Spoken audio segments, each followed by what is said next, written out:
ભારતીય વાયદા બજાર માટે 19 જાન્યુઆરીનો દિવસ ઐતિહાસિક રહ્યો।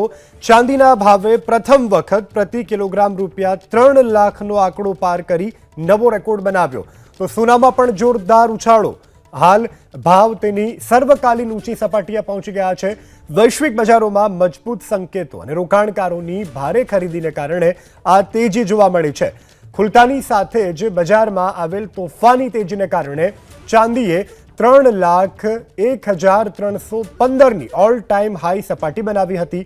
ચાંદીમાં આજે એક જ દિવસમાં ₹10,400નો જંગી વધારો નોંધાયો અને ભાવ ₹2,98,162 આસપાસ ટ્રેડ કરી રહ્યો છે। ચાંદીની સાથે સાથે સોનામાં પણ આજે મજબૂત તેજી જોવા મળી રહી છે। MCX પર સોનું પણ ઉછળ્યું છે। હાલમાં સોનું પ્રતિ 10 ગ્રામ ₹1,937ના વધારા સાથે ₹1,44,454 પર કારોબાર કરી રહ્યું છે।